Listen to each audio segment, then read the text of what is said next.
Now, I had originally planned to do this last week, but some things kind of came up and it just, I pulled a George. I just wasn't able to get there on time, But hey, I always pay my debt. So let's talk a little Song of Ice and Fire now.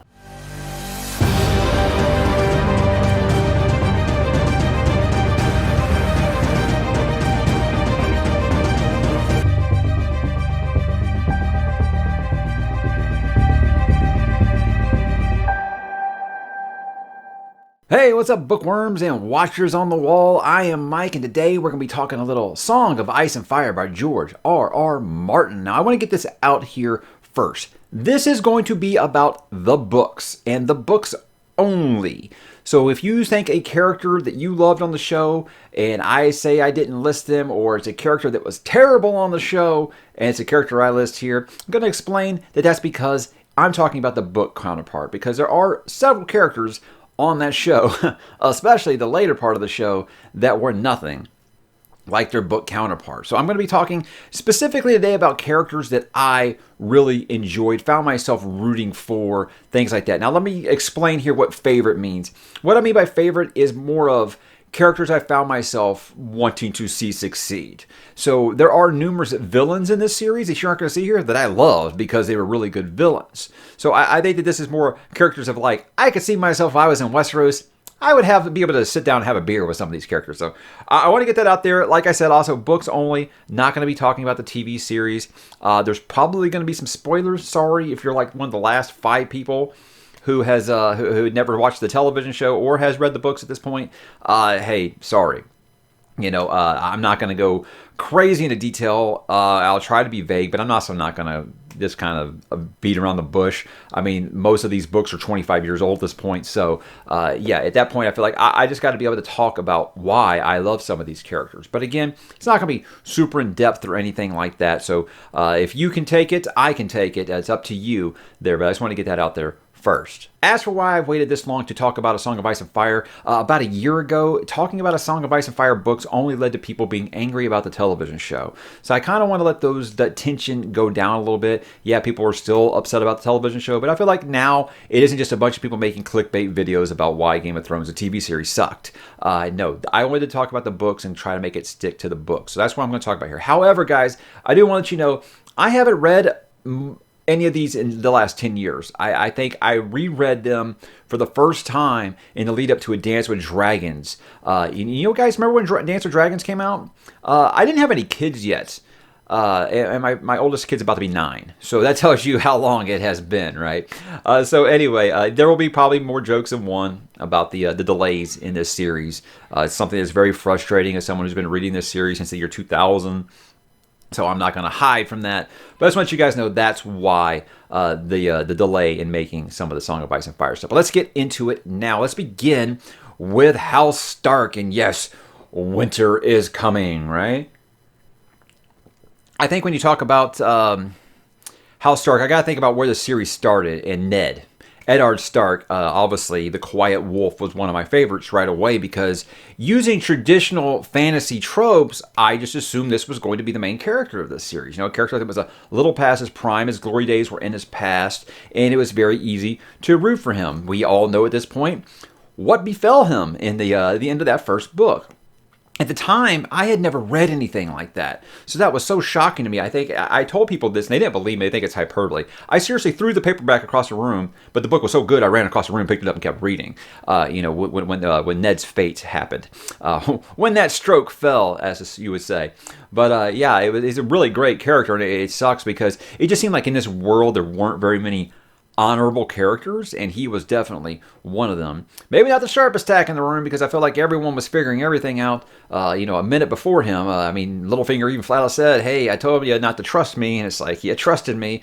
Yeah, it sucked, but again, that's kind of the thing that made this series what it was.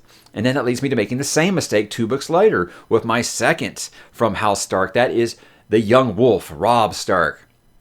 I felt like, okay, so what this was really to have the kids lose their dad, right? And that made them grow as characters. And right when I settled in, being like, okay, Robb's going to be the character of this series that I root for now. Yeah, yeah.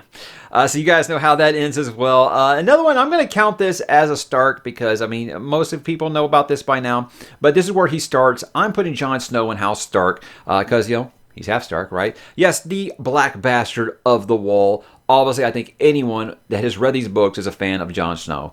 I don't care about the changes that they made on the series or anything like that. To me, just this character in the book, absolutely the underdog type of character that you want to root for, and having a cat just hate him so much and him like growing up under that, obviously that's just really, really tough, and he going through the trials and tribulations he has to at the wall at Castle Black is a really, really great character arc. And the last one from Hal Stark is partnered with Jon Snow, and yes, that is the White Wolf Ghost, my favorite animal companion in any fantasy series ever, and it's not close. I think maybe Night Eyes from Robin Hobb's Farseer series or Realm of the Eldlings might have a chance, and I'm only in book 2 of that. I'm only 2 books in on that, by the way, so I can't really say. But I think the fact that you can actually hear thoughts from Night Eyes, so it kind of gives them a voice, whereas Ghost doesn't have one, but never a character more that I felt like. In a book of nothing but death and tragedy,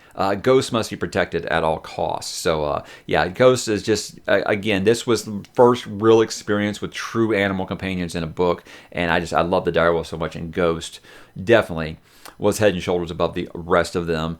Let's move along to House Lannister and hear me roar.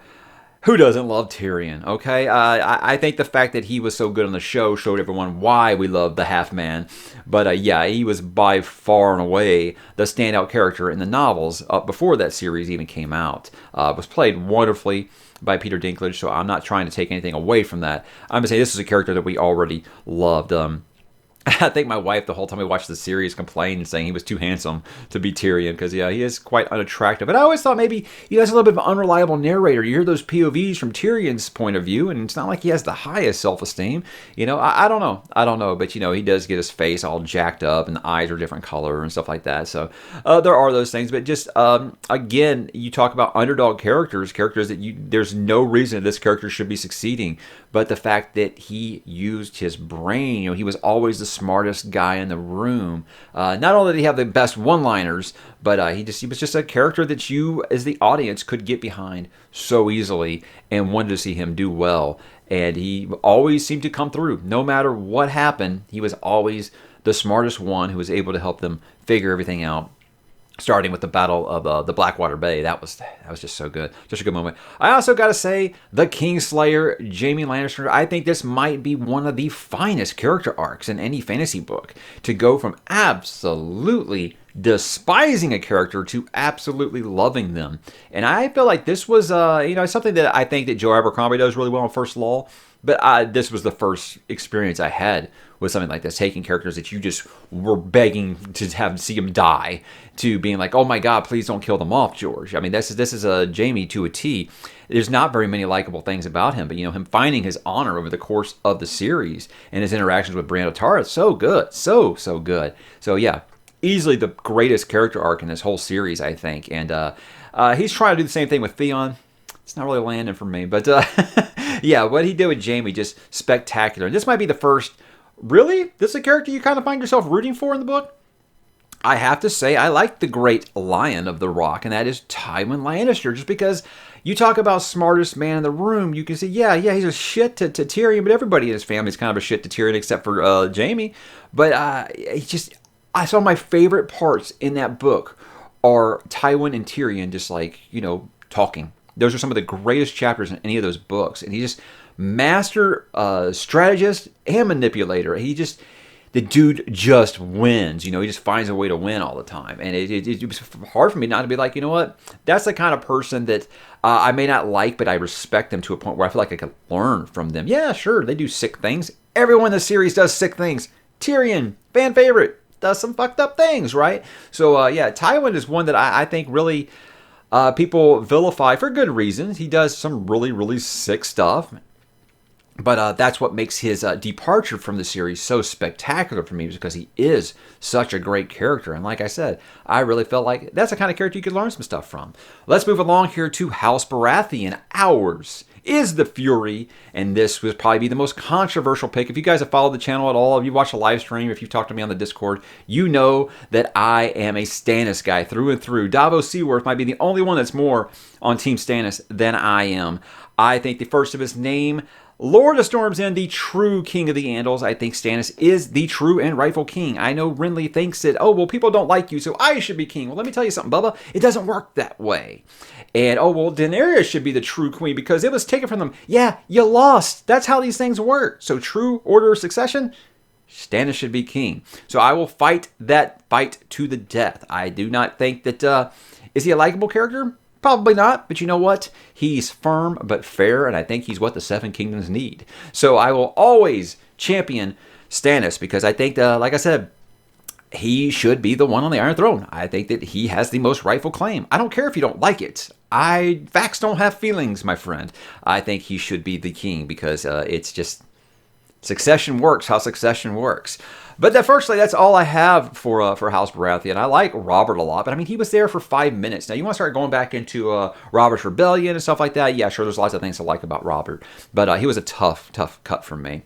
Let's move on to House Targaryen, Fire and Blood. Now, I know there's a lot of people love them some Targs. I'm iffy on them. I really have to start kind of going back into the history a little bit, into the world of Ice and Fire, and into Fire and Blood, things like that. And that's why I like Rhaegar, the Silver Prince, so much.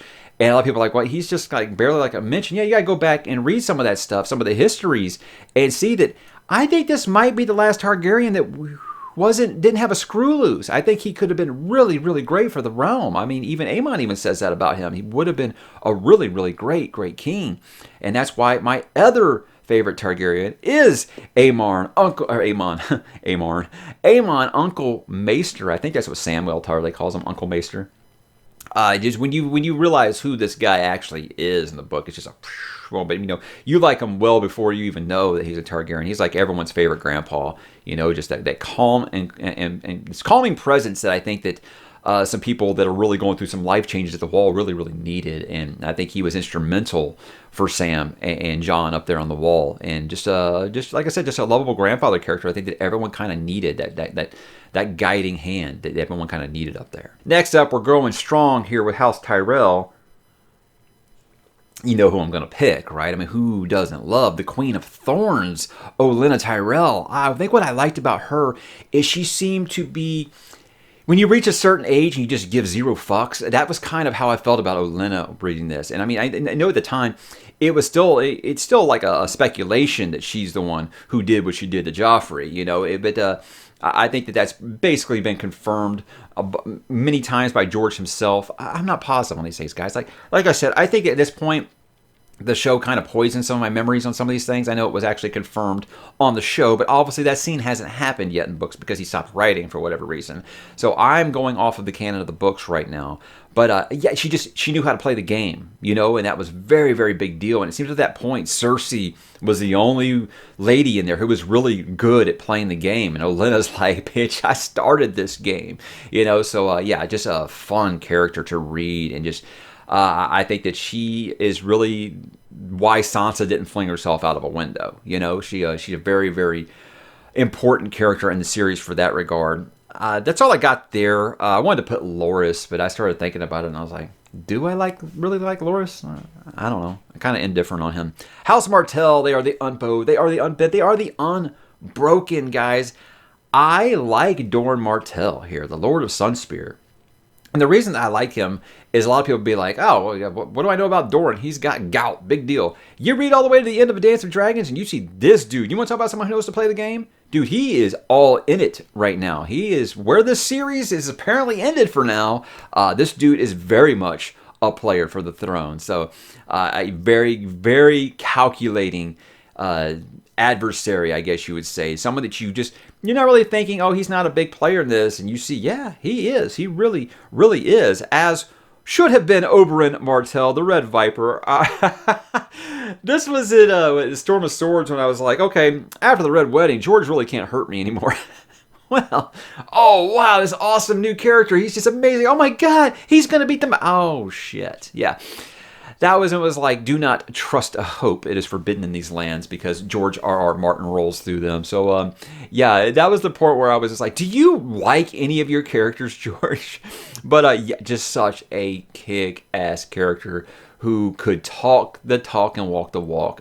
It just sucked it had to end the way it is. And it's like, at some point, guy, you just got to quit running your mouth and you got to take care of business. That's the moral of the story here. But hindsight is always 20/20 on that one. I do have one from House Tully, by the way. They are of family duty and honor.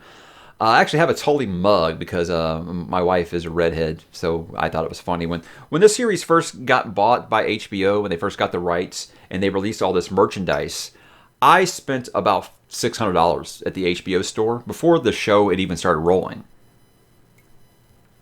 And me and my wife had been reading these books, and I always used to joke, "Oh, if any of these things, you're a Tully," because you like fishing, you like your redhead, you're all about family, duty, and honor, right? So I bought her a nice what do you call it? I don't know. Anyway, for hot chocolate, because she doesn't drink coffee. But I really like the Blackfish, Brendan Tully here. Edmure is like whatever. Catelyn, I think everybody has certain opinions about Catelyn. But with the Blackfish, it was just like he was like the polar opposite of Edmure, and that this guy was just a badass, And I was started thinking about it before I recorded this, and I was like, I don't even remember where he's at in the series or if he's still alive. That's how long I feel like it's been, because I don't think he was in books 4 or 5. I think Storm of Swords might have been the last one we've seen him in. But again, guys, it's been so long, I don't remember. I started this a character that I really, really liked, and he seemed so different from the rest of the Tullys. He seemed, everyone else was about honor this and make sure that we do this way. They were very diplomatic, where he was like, I'm just gonna get my bow and arrow and I'm gonna fucking shoot some guys. I do have two for House Greyjoy. We do not sow now. No, it's not Theon. No, it's not Asha Greyjoy. Asha was close. I liked Asha. That's Yara for you people who never read it. Asha Greyjoy was a character that was very, very close. I almost picked her, but I decided to go with a couple of off-the-radar ones. One is Victarion Greyjoy. He is the Lord Captain of the Iron Fleet. I liked him just because this dude was no nonsense, fought with a badass axe. I didn't feel like there was enough really badass axe users in here. And I really thought he was kind of like a dark horse, to swoop Daenerys away and actually help her claim the throne.